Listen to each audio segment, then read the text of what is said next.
Good day, and thank you for joining today's webinar. I am Sherilyn Francis with the Partnership for Diabetes Health Equity. We encourage you to connect with us at www.diabeteshealthequity.org, and you can tweet us at P4DHE using hashtag PDHE. The Partnership for Diabetes Health Equity at the Morehouse School of Medicine is a collaboration between the National Center for Primary Care and the Bristol Myers Squibb Foundation around diabetes best practice dissemination and scalability. PDHE represents the bridging of what we call the three elements: quality team-based clinical care, community engagement, and health outcomes driven by data collection and analysis. The cornerstones of PDHE are Learn, Share, Connect, and we accomplish this through capturing lessons learned, case studies, concrete tools, templates, and by creating environments that promote networking and collaboration. I now present to you today's webinar entitled Addressing Depression and Disease Distress in Patients with Diabetes in Federally Qualified Health Centers, the EPIC-4DM Project, presented by Sophia Alirez, Dr. Chandra Brown-Levy, Ms. Allison Dreyer, and Dr. Bethany Kwan. In compliance with the ACCME guidelines, the following speakers do not have financial or other relationships with manufacturers of any commercial service discussed in this educational activity. The objectives for today's webinar are to describe diabetes distress and its effects on patients with disparities, discuss overlap and distinguish between distress and depression, and evidence-based approaches to intervention in primary care settings, to distinguish screening tools and appropriate use in federally qualified health centers, and to explore the EPIC-4DM Project. And now, Dr. Brown. Dr. Brown. And the 2015 position statement of the American Diabetes Association is that care for patients with type 2 diabetes should require a variety of different therapy workings, including working towards healthy weight management, blood pressure control, tobacco cessation, if that's a factor. There's a lot of work that needs to be done in partnership with patients, and so this often requires a team approach. So we're going to talk about that today. We do know that patients with diabetes benefit from comprehensive diabetes self-management education and self-management support in primary care. So we're going to talk a bit about how we worked to attain that through our program. A lot of people discuss how depression and diabetes go together, but what's not discussed nearly as much is diabetes distress specifically. So we want to spend a bit of time talking about that and what is diabetes distress. So this is the sense of being overwhelmed by the requirements of managing a chronic disease, and we're going to talk about that in the context of diabetes specifically. So this includes a variety of multifaceted concerns. Specifically to diabetes, this includes regimen burden and interpersonal burden, and this could be related to interacting with the healthcare team, family, friends, really any interpersonal relationships, as well as emotional burden, and this can be related to mood complications, specifically low mood, anxiety, for example. And then the healthcare navigation burden. So oftentimes patients wondering, is this a question that I should be asking? Who should I be asking this to? Who can help me with this? When is this something I should bring to my team? When is this something I should just try to manage on my own? And so trying to navigate the healthcare system, and specifically if they are going to bring that to their healthcare team, which team members are going to be best suited to help them address those concerns. And so it becomes very challenging over time. This can interfere with adherence and self-management and adversely affects quality of life and disease control, as navigating through these waters is challenging for the most part. So diabetes, distress, and depression is something that's really important to spend some time distinguishing. oftentimes, if you're in if you're lucky enough to be in a clinic that has the opportunity to screen, there are some screening measures that can help distinguish between diabetes, distress, and depression. And so some screening assessments that you may be familiar with, oftentimes people use the PHQ 9 and start off with a PHQ-2 just to do a screening for depressive symptoms. And this isn't a diagnostic tool, but it is a screener. Similar to that, the diabetes distress scale can help to determine if diabetes-specific distress is present for patients. And so distinguishing between these two is really important because oftentimes overlap can be present. But if we target diabetes distress, then we can alleviate the symptoms that go along with that.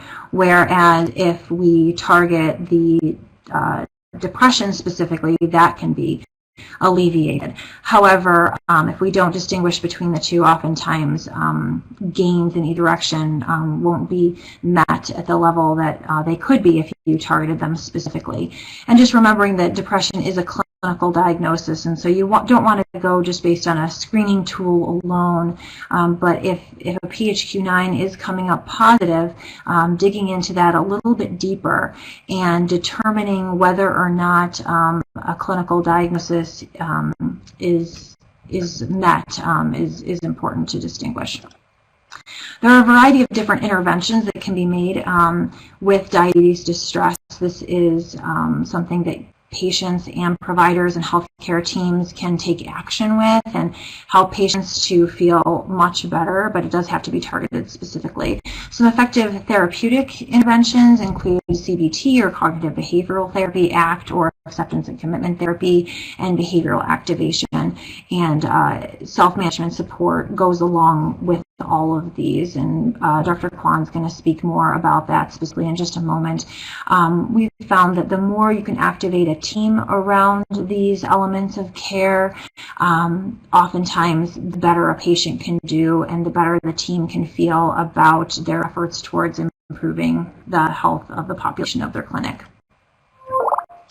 And the last thing we wanted to, at least I'm going to discuss during this webinar for now, is what are some opportunities for team-based care, and how can you distinguish this based upon the level of distress that the patient is presenting with. And so you can see across the top that we broke this down into 3 categories. So looking at all patients with diabetes, but perhaps no distress is present, and then bumping that up to a moderate or increasing level of distress, and then finally, what do you do when there are high levels of distress present? So for all patients, it's important to have ongoing acknowledgement and education regarding support for distress, and that this is an expected part of having diabetes. And so prep people that as this comes up, this is something that they can seek help with and they can get some support around. This can be discussed during clinical moments, critical moments in the disease course, specifically perhaps at diagnosis or when starting insulin or experiencing various complications. So there might be some points that this can be brought up where it would be more well received. But it can also happen just in the context of a regular clinical encounter. Maybe things are going pretty well, but it's just something that is important to discuss. And this can be done in the context of diabetes education specifically, but also standard clinical encounters. When there is moderate or increasing levels of distress, the importance of continuing screening to monitor that is important, and then also distinguishing between distress and depression so that you can intervene appropriately. Addressing the distress directly through problem-solving approaches, family interventions, if possible, and then coordination with your care team. And also this can be done in the context of self-management support, behavioral health encounters, but also standard clinical encounters. This can be done in an outpatient as well as an inpatient setting. And then also high levels of distress. So again, assessing and distinguishing between the distress and depression, and also considering other multiple comorbidities that could be playing a role in the presentation. Looking at more intensive interventions, this could be medication therapy, psychotherapy with continued consideration of diabetes in context is very important.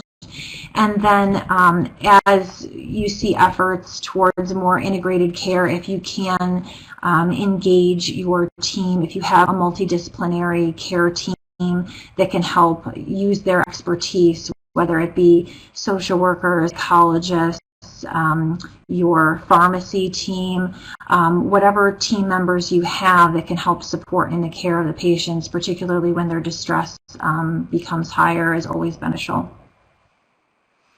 So at this point, I would like to turn the presentation over to Dr. Kwan, who's going to speak to you more about self-management support. All right. Thank you, Dr. Brown-Levy.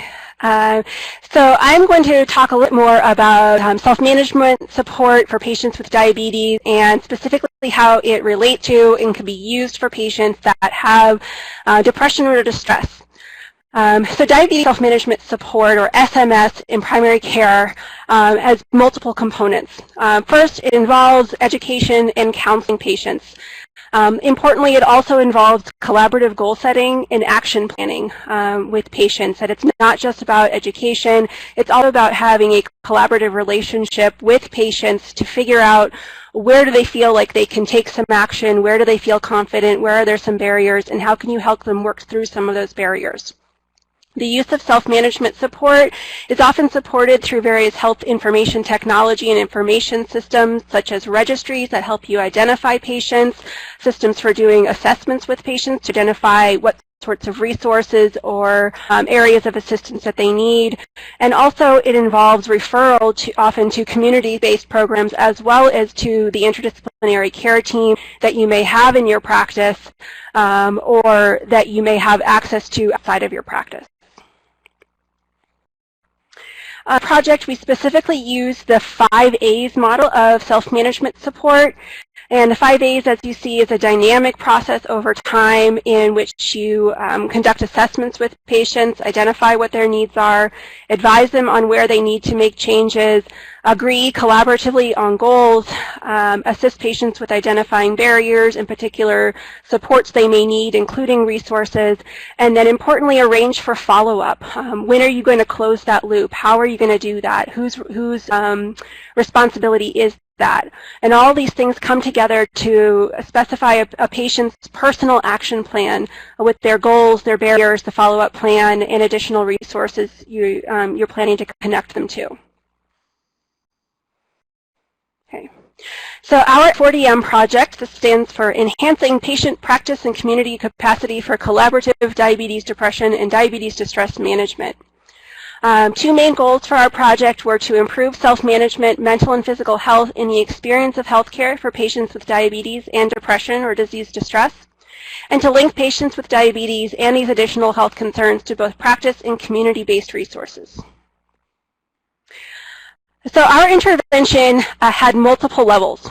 At the basic, at the core, our goal was to encourage the use of self-management support using something called the Connection to Health web tools that I'll show you in just a moment by an integrated care team for patients with diabetes. Layering on top of that, after you've done the goal setting, identify what services are available within your clinic. We've heard from patients engaged in this research and in this topic area in general that first, whatever you can get within the clinic so they don't have to go anywhere else, utilizing what those clinics already have set up to help meet their patients' needs, like health education, behavioral health providers or BHPs, that this is a really good, important place to start. And then beyond that, linking to external self-management support resources. And for this, we developed a resource directory that's incorporated into the action planning process within the Connection to Health tool. So multiple layers, and I'll talk you through each layer. To evaluate our project, we used REAIM, which stands for Reach, Effectiveness, Adoption, Implementation, and Maintenance.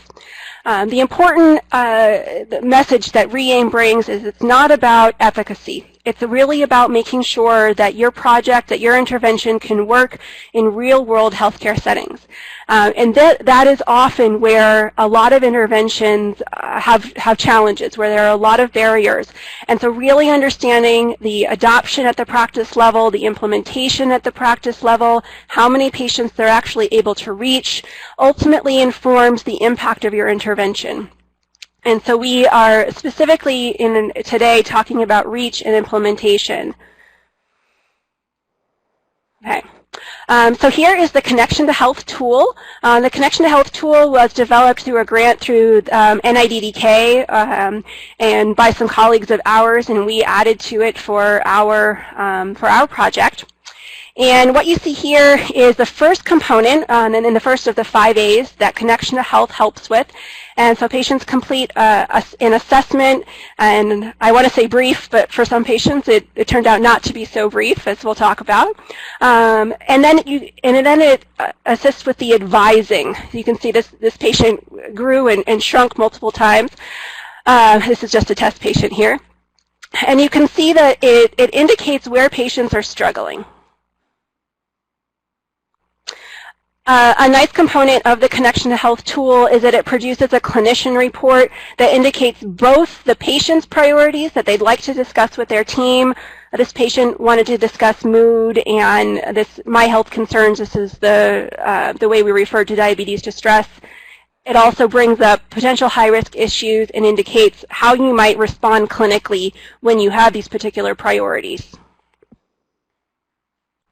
Here's the resource directory that we incorporated into our tool.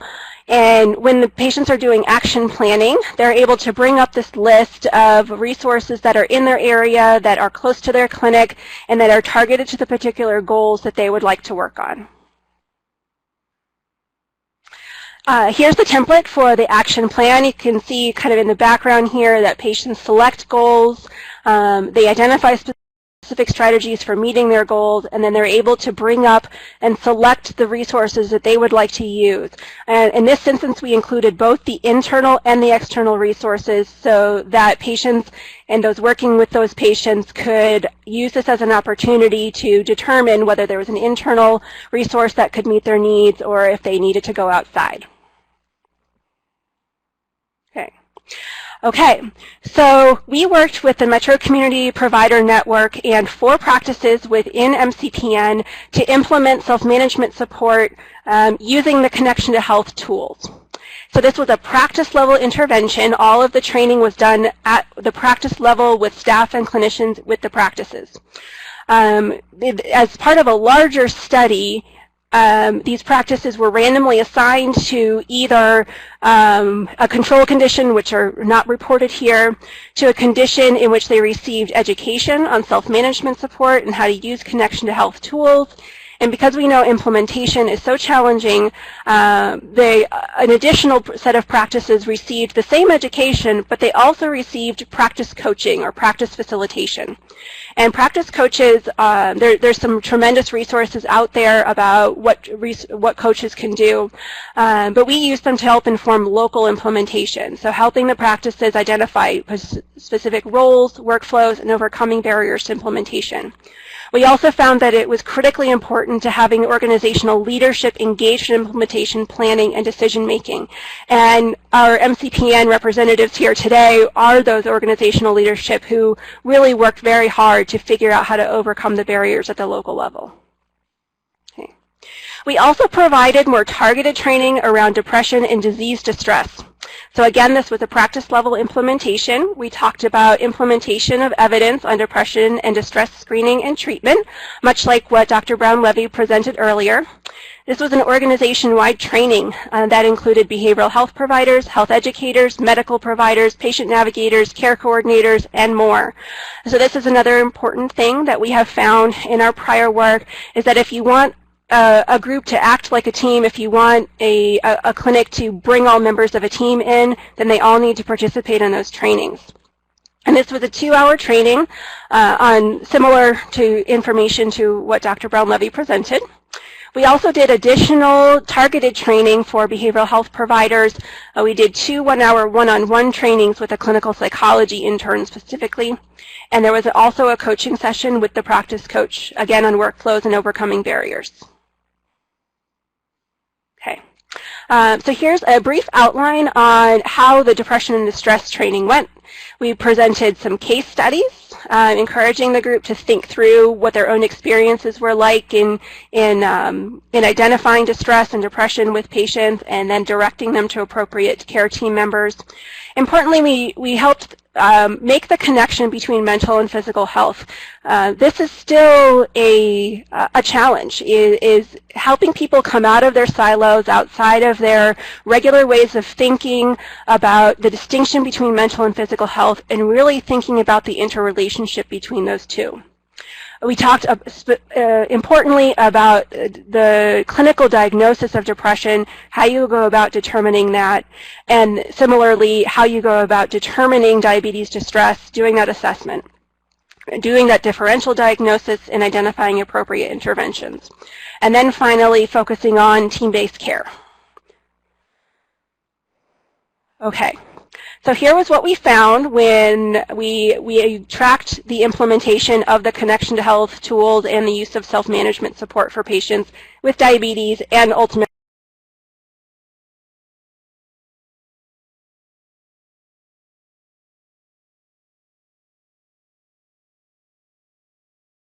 prediabetes. So the 2 practices that had coaching clearly did much better overall than the practices that did not have coaching. We ended up with 168 patients with diabetes who completed assessments and 84 patients with, so 168 prediabetes, 84 with diabetes, so 252. Much fewer action plans. Already we're seeing how we're having barriers in implementation. It was very challenging.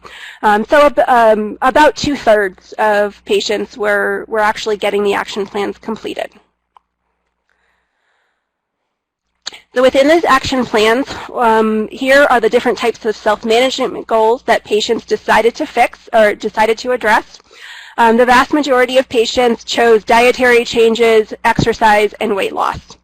Interestingly, very few patients selected improving mood or improving stress as their self-management goal.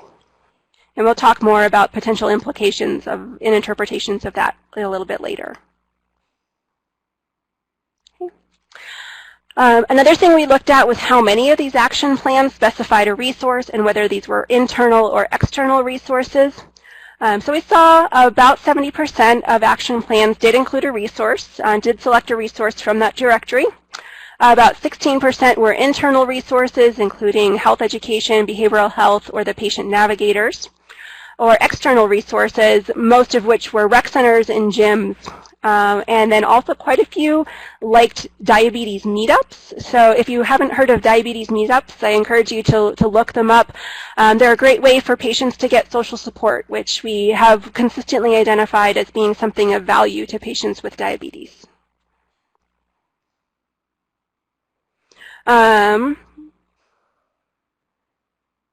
There are some questions here we get back to. I just want to mention that the diabetes distress tool does come in Spanish as well. What tools have you seen that address or assist persons with diabetes and a disability? Excuse me.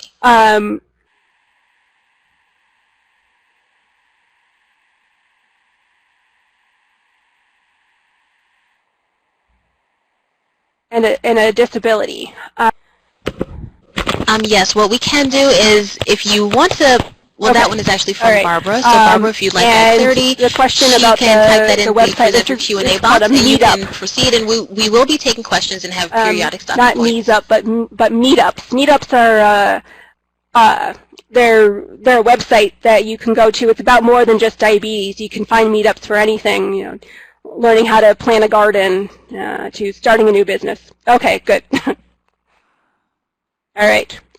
Okay, so what we found in terms of diabetes distress was that nearly 2/3 of patients screened positive for disease distress compared to about 25% screening positive for depression. although as I mentioned earlier, very few patients self-selected depression or distress as a self-management goal. And so we felt like really additional efforts would be needed to address depression and distress, and identifying members of the team who felt comfortable raising that issue was not always easy. And so as you'll see in the MCPN experience that we're about to hear about, figuring out how to flag other members of the care team, involve other members of the care team so that they could address these was an important aspect of the implementation. Oh, great. And I see someone posted the diabetes meetup link. Okay. So now I'd like to turn it over to our MCPN colleagues to talk about their own experience in trying to take the interventions, the trainings that we provided, and make it their own. So how did they go about implementing connection and self-management support in their setting? So with that, Sophia Aliris will take us off. Good morning, everyone. I want to first of all introduce you to Metro Community Provider Network. We are also known as MCPN. We are a federally qualified health center currently serving in 5 different counties, from a single clinic in 1989 to what we've grown into now with 25 health centers located around the Denver metro area, and 3 school-based health centers providing primary care services, dental, pharmacy, social work aspects, and behavioral health services. One of our branches, which is our community services department, provides the wraparound services for our patient population. This includes our health education teams, patient navigation, care coordination, and as part of the project, our care coordination teams was to guide patients through and around barriers in healthcare systems to ensure timely diagnosis and treatment. As part of the implementation phase of this project, the original team recognized that the patient navigation team was should be an essential member of this team, and so then they offered to bring them on to help them collect the patient surveys. Oh, there we go. As part of the project, we had 4 clinic locations that were chosen to be integrated into the project and collect initial data and surveys. And so MCPN's teams are comprised of clinicians, behavioral health providers, health education teams, and at that time we had a community health corps team which was also brought in to help initiate the collection of the surveys.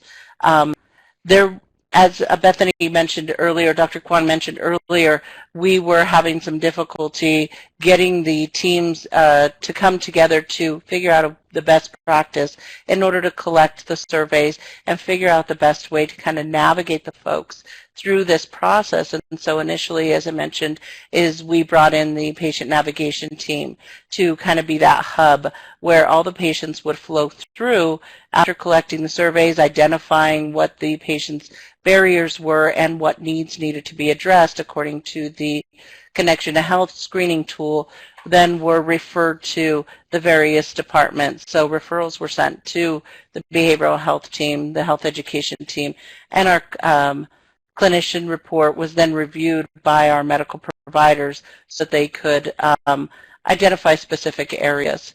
And so what I'd like to do next is turn you over to Allison Dreyer, who is our patient navigation manager, and she can talk more specifically about what the patient navigators did, and since it was really a new role to our organization, how we were able to implement them into this project. So as Sophia was saying, the patient navigation is relatively new to MCPN. Began in around January of 2015, so about halfway through this project.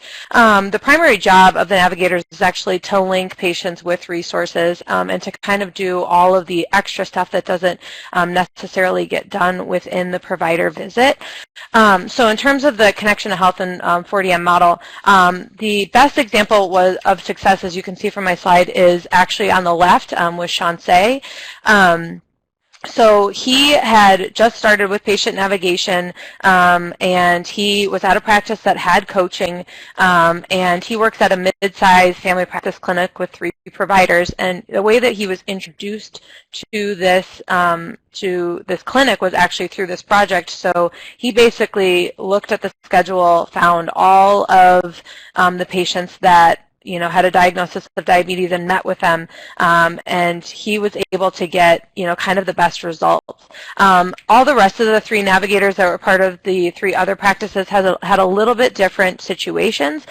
Most of them had already been integrated into the clinics, and so if you all are familiar with patient navigation as like a general model, they get used for a lot of different things, not just, identifying diabetes distress and all of that kind of stuff. So we have Mallory. What she did, her and the behavioral health professional she worked with, they kind of tag teamed to meet with patients to get the action plans done and the surveys done. Mackenzie was part of a practice that had coaching, but was actually integrated prior to, and then we had Cassie over at South Aurora, and she actually worked predominantly with pediatric and OB patients, doing kind of maternal and child health. So she probably had the least amount of patients that she was able to actually work with, which accounts for her lower numbers. So basically, the best example is, when you have somebody that's dedicated to providing the surveys, doing the action plans, doing the follow-up, you have a really great result. And you can see that with the numbers that Chauncey was able to meet. But one of the most utilizable tools that we had from this project was actually the clinician report that Bethany or Dr. Kwan was talking about earlier. The clinician report is a quick and easy thing to look at, to scan and say, oh, this patient, scored really high on the PHQ-8. They need to see a behavioral health professional, or, they're really having trouble with their meds, or they're having trouble, a good example of how that clinician report really worked well for a patient. Mackenzie actually, who was at our Lakewood clinic, she had a situation where the patient had seen their provider, they had gone through the visit, and then she came in and did the survey with them. And on the clinician report, it actually scored that, or had a message that the patient had scored high on the PHQ. And so, Mackenzie, being quick thinking, she went to the behavioral health professional and let the provider know, and they went in and talked to the patient, and it was discovered that the patient actually had a suicide plan, and they were able to get that patient the help that they needed. And so, stuff like that, kind of gets missed when it comes to the difference between, depression and diabetes distress. And so it was a really fantastic example of, how this is, able to be utilized. So I'm going to switch over back to Sophia. 1 second here.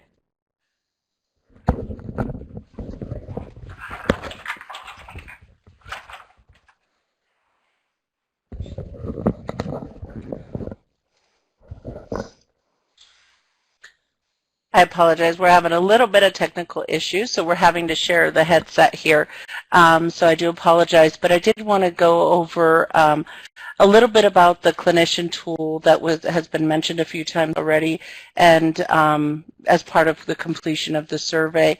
The clinician report was extremely helpful in identifying specific areas, as Allison mentioned, especially with one particular patient.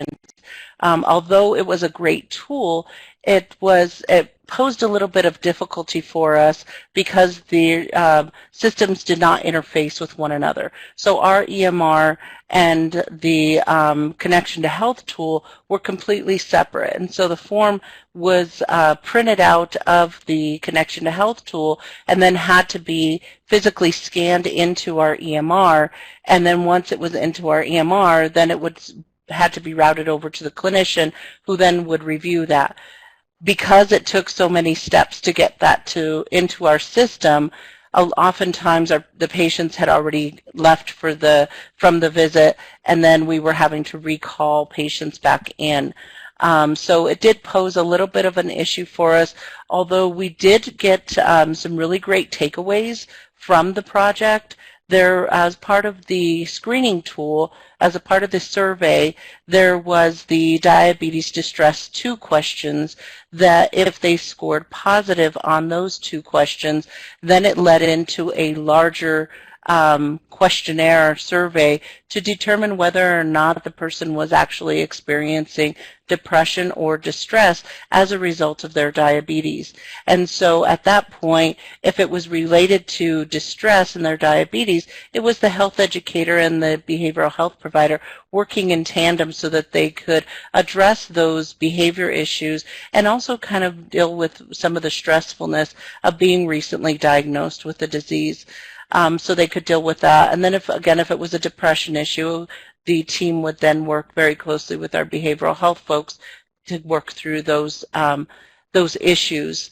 But it was a really great tool that we definitely would love to have had implemented into our EHR had there been an interface. But we are actually in the process of using the Diabetes Distress Questionnaire, and implementing those 2 questions into our EMR currently as part of our flow for our health educators to then identify the distress and work with the behavioral health folks. So we were able to use some of the tools that were developed out of this project and implement them into our everyday process. The other thing that I do have to say is one of the successes and one of our takeaways is initially we did not have a group visit at our Inglewood location, which was one of the sites that was chosen for the project. And as a result of this project, it really actually got us thinking that the group visit was kind of a necessary implementation for not only for the project, but for the clinic and the patients that we serve in this particular area. And so as a result, we've had a huge success for patients coming in, and this group is primarily Spanish speaking. And so we have a medical provider that participates. We have the behavioral health provider who also participates in that group visit. We have a health educator, and depending on the class itself, we'll have different guest speakers that come in, a certified diabetes educator, a pharmacist, and many other folks that do work with that group. So some successes in allowing us to work on this project. So, there were some bumps and bruises, but we definitely provided a lot around health literacy, educating folks on their diabetes. And now I'm going to go ahead and turn it back over to Dr. Kwan and to Dr. Chandra Brown-Levy. All right. So just a few closing comments on what we learned from this project. So as is very common in these types of projects, really less than 5% of patients with diabetes were engaged with the Connection to Health web tools. Some of the key barriers that we found were about the identifying team roles and resources. So who was it within the practice who had the time to sit down and guide patients through conducting the assessments, through conducting the action plans. And so that patient navigator resource really was very critical to this process. And navigators, of course, can do many things. This seems to be a key role for them to do with patients. There were also some concerns around patient literacy and health literacy specifically. So patients needed more assistance completing the assessment than the Connection to Health study team had expected. And so having someone who could sit down and help patients read and interpret the meaning of the assessments was very important. And then finally, identifying eligible patients. So who was it that could, or how was it that someone could identify which patients were suitable for using this tool, and how could that be communicated with the provider? And what we saw really is that this was a very manual process, and ultimately incorporating into registries and other sorts of health information technology systems within your practice to identify patients, identify what sorts of services they may benefit from, is something that I know MCPN is working on developing and improving all the time. And really we just want to highlight how wonderful Shansei was. We really found how important it was for him to really be really excited about this project and what it could do. He, as you can see, he just stood head and shoulders above what had been really happening at baseline. We really struggled there. And it was really in around this time last year that we said, things are not going so well here, that we really had to engage the organizational leadership in identifying who it was that could take on the role of doing assessments and action plans. And as you can see, once Sophia and Allison got involved, that things really improved pretty dramatically from that point on. But then people started to realize how important Shansei was to the practice, what a great asset he was, and so they started asking him to help with other things, and he had to spread out his priorities and spread out his effort a little bit more across all the different things that the practice was asking him to do. So patient navigators are a really valued asset. And Allison, Sophia, anything else you want to say about that? About Shansei? About the value of patient navigators. Oh, yeah, I think that it's, as I said before, that it's really just, yeah, especially what we saw with Shansei is that if you have somebody that's dedicated to doing this, it helps leaps and bounds, not just with diabetes distress, but also just with linking patients to all those necessary resources because, especially working in community health, so many of our patients face issues with their social determinants of health, and they greatly impact their physical health. And so having those people that are able to kind of come in and know all about the resources, it's an invaluable resource for our patients and for our providers, to have these people who are able to actually spend time, diving into some of these issues. So, yeah. Great, thank you. And then finally, around implementation, team-based care is now and it's the future, but it's complicated. And figuring out workflows and roles, and figuring out who has time available to do what, and how you do the handoffs, that's not easy. And a lot of practices struggle with that. And one of the ways that MCPN really overcame that is by developing a whole model of care around their diabetes clinic idea, in which all disciplines collaborate to determine the care plan, identify and address barriers, identify resources, all in the context of a single visit where they each see the patient. And in which they are able to review the clinician report and flag relevant providers. And then, as Sophia mentioned, health information technology adoption. This isn't new, of course, but lack of interoperability with the EHR continues to be a challenge. I think more EHRs are starting to recognize that they may need to be a little bit more flexible, that they may need to interface with other systems, but that is still an active area of development.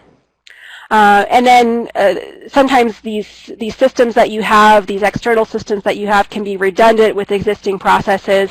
And so in a future version of Connection to Health, it will be modular, so that practices can select which pieces they want and which they do not. So with that, I think we have some time for discussion and questions.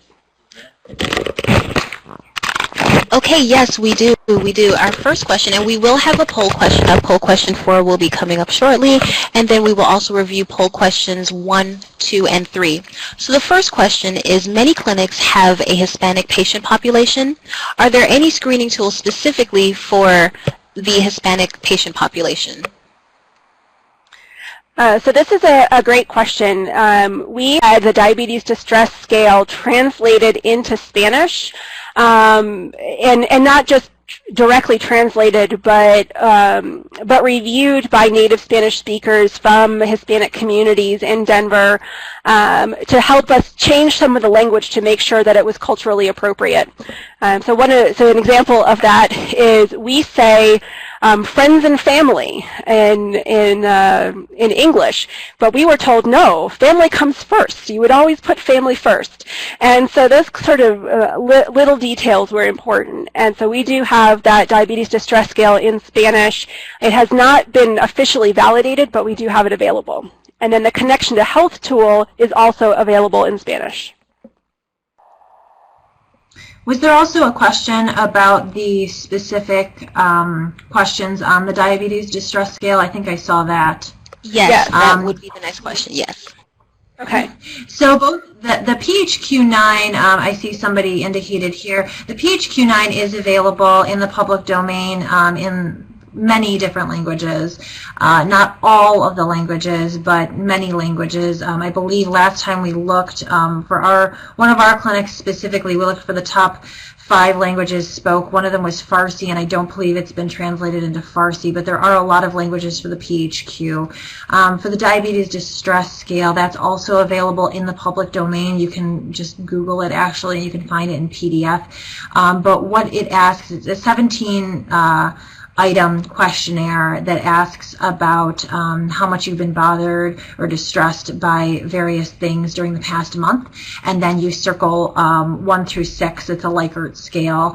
So I won't read you all the questions, but some of them are things like feeling that I'm not testing my blood sugars frequently enough, or feeling that I'm often falling behind in my diabetes routine, or feeling that diabetes controls my life. And then people can answer whether or not they feel like it's 1, not a problem, or all the way to 6, a very serious problem. So I would say you can easily Google that, and both of these tools are available for free. And there's a note here that we're supposed to announce that they will have the diabetes distress scale, the PHQ-9 and PHQ-2 slides available to participants after the webinar. Resources will be available on the Partnership for Diabetes Health Equity website, and that is, well, it is diabeteshealthequity.org, but there will be links provided at the conclusion of the webinar. So specifically regarding poll question number 4, which would be intentions to use diabetes distress assessments in workflow in the future. So we have over 50% say yes, they will begin screening measures. Any thoughts as to why this is necessary and relevant? Why it's important to do those assessments? Yes. Yeah. I think our finding that most patients do not spontaneously identify distress or even depression as something that they prioritize as their top goals is important. And unless you're able to systematically identify when this is happening and then help to normalize that experience for people, that I think just like mental health, there's likely some stigma around distress or any sort of psychological concern. And so doing that screening to identify who is struggling is very important, because in what we know from the research is that if you don't identify and address depression, distress, other sorts of psychological needs, that it's very difficult to take any action on those more concrete behavior changes that many patients identify as their priority need. And so unless you have addressed the negative feelings you have around your diabetes, addressed the concern and confusion you have around your medication, it might be very difficult to actually adhere to your medication. And so having a skilled provider who can engage a patient in that conversation with some data to back it up. Hey, we did a survey with you. It seems like you're really struggling. Can we talk about that? That can be an important step in the workflow to meeting patients' needs.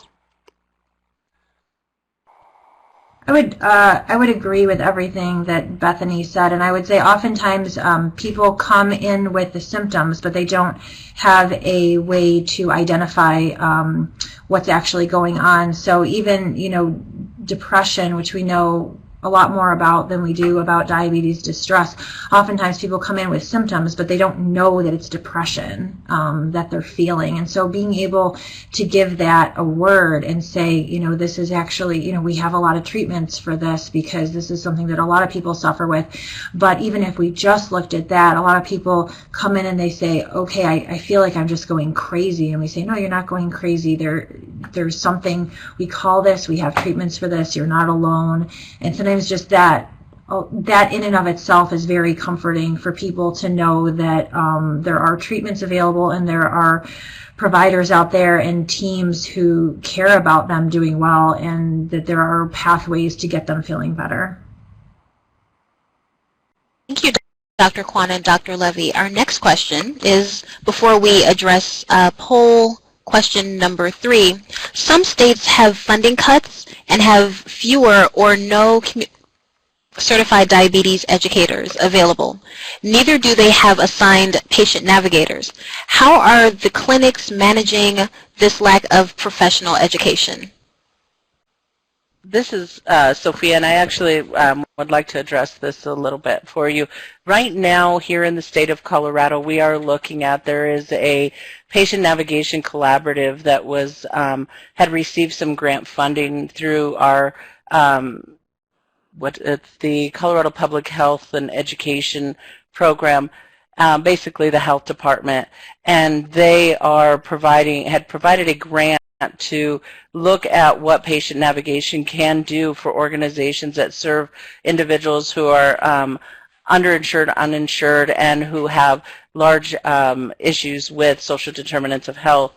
And so this grant has been looking at how to make this sustainable, because they're actually offering training at no cost to organizations. Our organization has taken advantage of that and has sent all of our navigators through this training.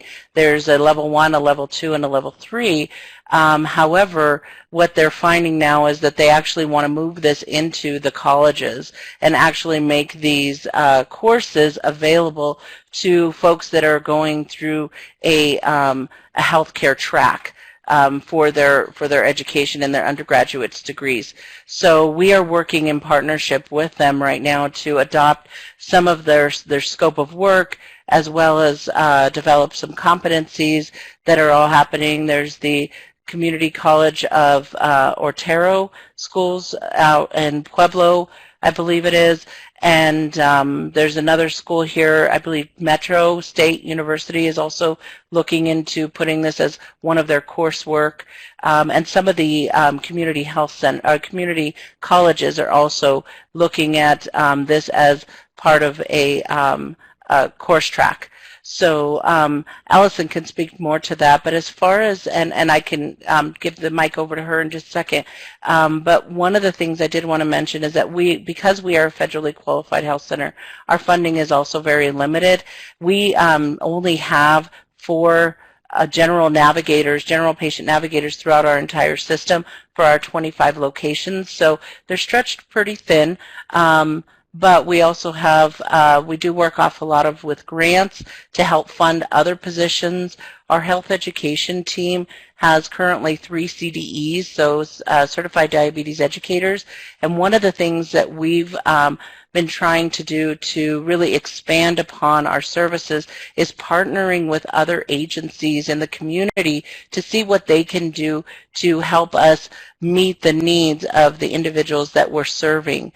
So we've partnered with other organizations who are doing programs like the Diabetes Prevention Program, and they come into our organization and they work with our patients, and then we kind of take, those folks that are, in that top tier of people who are struggling the most to provide the education that we can. Unfortunately, yes, we understand what you're saying, and we're experiencing the same effects as well. But I think partnering with your agencies as well, and then I'll let Allison kind of speak a little bit about what the universities are doing and some of the community colleges around patient navigation.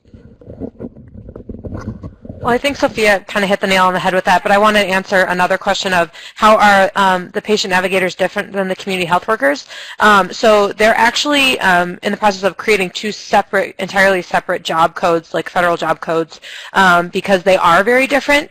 So community health workers typically they are similar in that they are kind of entry-level positions, but patient navigators are individuals who are actually established in the clinic and have access to the EMR. Traditionally, community health workers do not have access to EMRs and do a lot more of their work actually in the community doing home visits. Patient navigators are clinic-based, access to EMR, work with the provider, are part of that care team on site. So that's a little bit of how they are different. Wonderful, thank you. I think you all have addressed all the questions that we've had thus far from our audience, and that is actually all of the time that we have for today's webinar. If you are still on and you have any lingering questions for any of our webinar panelists, feel free to submit them in the presenter Q&A pod, and we will continue with the conclusion of this webinar.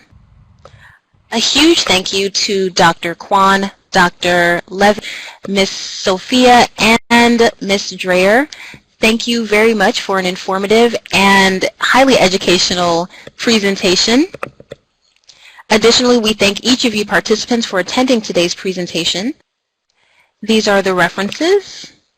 And again, today's presentation will be made available, presentation recording and the webinar PowerPoint will be made available at diabeteshealthequity.org, and you can connect with us at P4DHE using hashtag PDHE. Thank you and have a wonderful afternoon.